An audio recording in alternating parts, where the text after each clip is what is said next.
Hey, what's going on, everybody? It's the Political Brown Kid here. I just wanted to make this video. I've kind of already touched on this topic, but I'm going to touch on it again because I just want to refresh it, rehash it, and also because I have actual real world experience I told you all about my dating trials and tribulations. And so I think one young lady, I was talking to two of them. One I think has dropped out of the running. So, she's, I guess, kind of ripped me off. And I'll tell you why. And this is the reason why, from my perspective, at least for me, and I can't speak for other men, the reason why I date down. And so what I mean by dating down, sometimes when I say dating down, it could be age. You date someone younger than you. It could definitely be socioeconomic.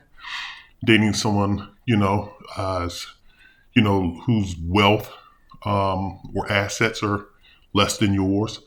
So dating down from that perspective. And the reason why I do so is because just with this young lady, and I talked about her in a previous video, and I think I'm going to try to post this one right after the other one that I posted, but you can definitely see that post. But when I talk about my experiences with the two, but the second lady in particular, she and I are both the same age. We're the exact same age. She actually has I think a 3-year-old. She has a 3-year-old kid.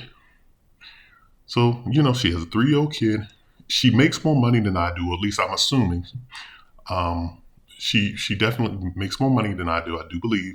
And definitely she has more assets because once again, when you come out of, my divorce is fairly recent, within the last 5 years, 2019? Since 2019, I had to sell off my assets. And so just basically kind of starting over. This young lady, she got divorced way early, like in early 2000s. So she was able to build back up her assets and buying multiple properties back in the 2000s. And she still has those properties. So good for her.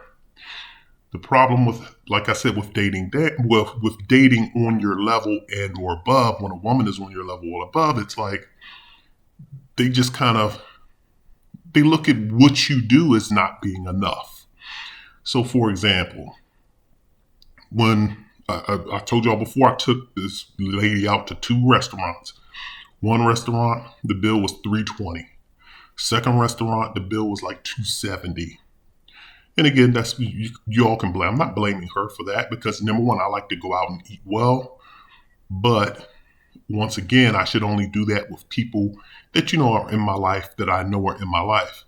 But once again, when you don't have anyone in your life and you don't want to do those things, sit in those restaurants by yourself, it was like, okay, well, this is a time that gives me a chance to go and explore these different places. So once again, I've spent just in two dates, I've dropped $600 on this woman. Then I tried to meet up with her just as a quick outing, just to say, hey, look, let's just meet up and talk, and go somewhere and just kick it.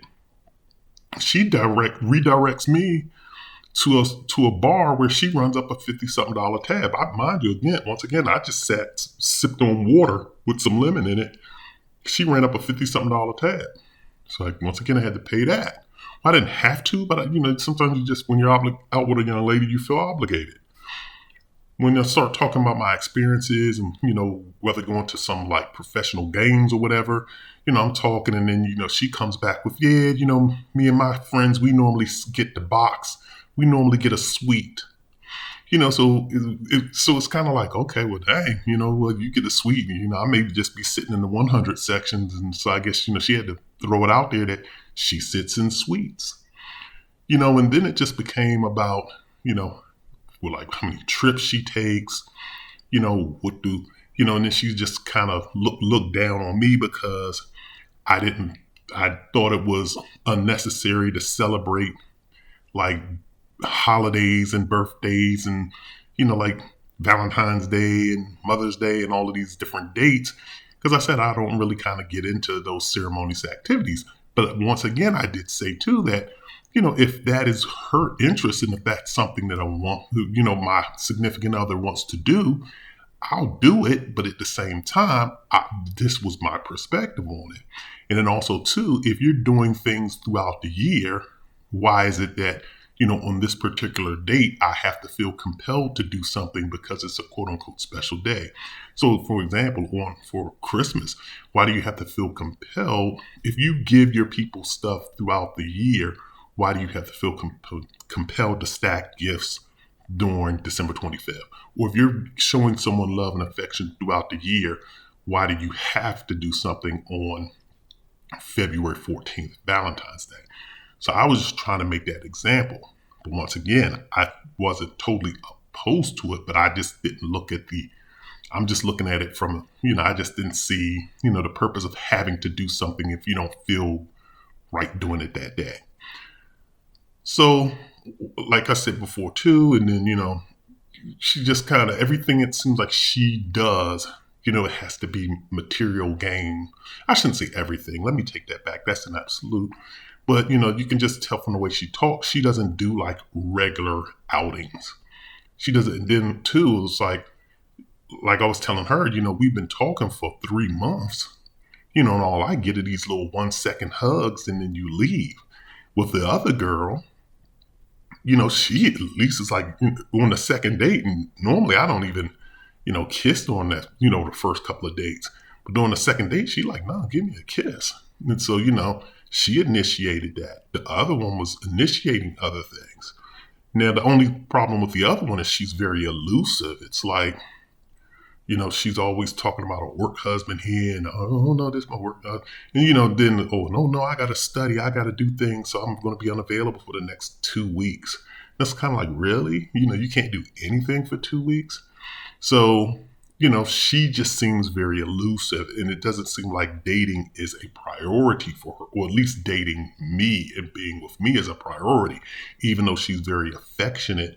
When we do hang out, she's just, I'm just trying to figure this thing out. And she even bought me some stuff, for the holidays. She even had like a little thoughtful gift basket that she put together.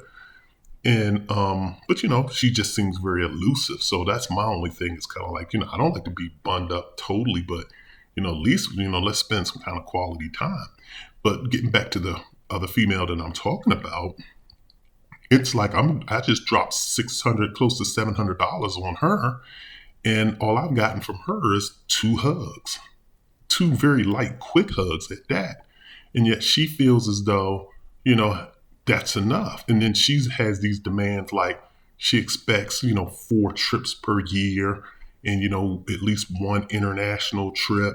These are her plans. And it's just kind of like, why do you have to put these demands on me? Like, what about if I put demands on you? I even brought up the subject that, she hasn't been very affectionate with me. And then she's just kind of like, well, I don't know you, and she's bringing up these things, but yet you know me well enough to eat $600 worth of food. Or should I say 300, because the total 600 isn't hers.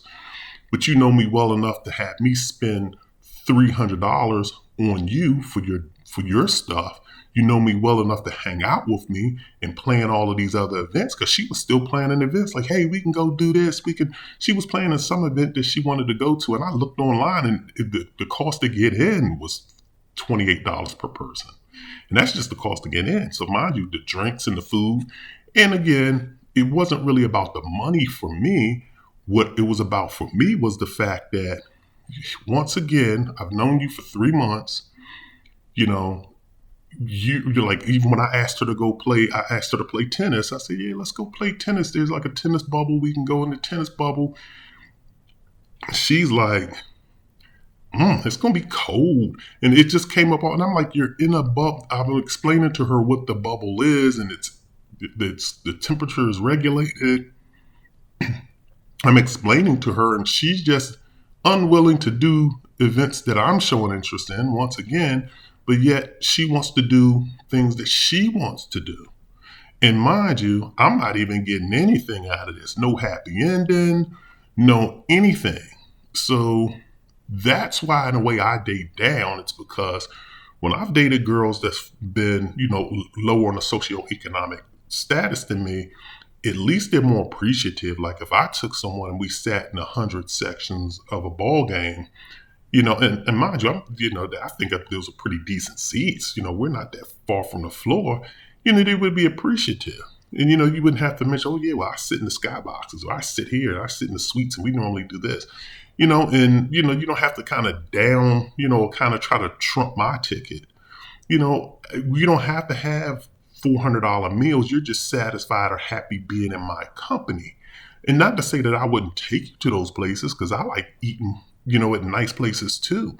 But my thing is, sometimes let's be economical about things. I like, putting my money into, I like growing and being fiscally responsible with my money. So, but if you can't enjoy, a fast casual restaurant and just picking up food there and going back someplace and chilling and, just kind of hanging out with each other, if everything you do has to be, top notch and big time, I'm not your guy. And I know a lot of women are going to say, yeah, you just can't afford, they're going to take shots, but at the same time, and feel free to do so. I guess that's your right. But at the same time, I'm not going to spend money. I have to stack money for my future. I have to make sure that my money's right. I can play, like, once again, too. And then also you have to have compromises. You want to take all these trips per year? I didn't say I was totally opposed to it, but maybe sometimes on one trip, if I don't go, what's wrong with you going and going with some friends of yours?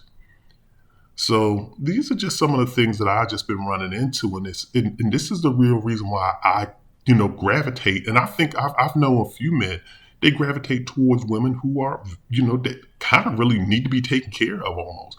Now I don't go that far, because my thing is, as a grown woman, you should be able to be self-sufficient. Because I don't want to get into a situation where this woman is totally relying on me, and if we separate or we part our ways, I don't want her chasing me down for any alimony.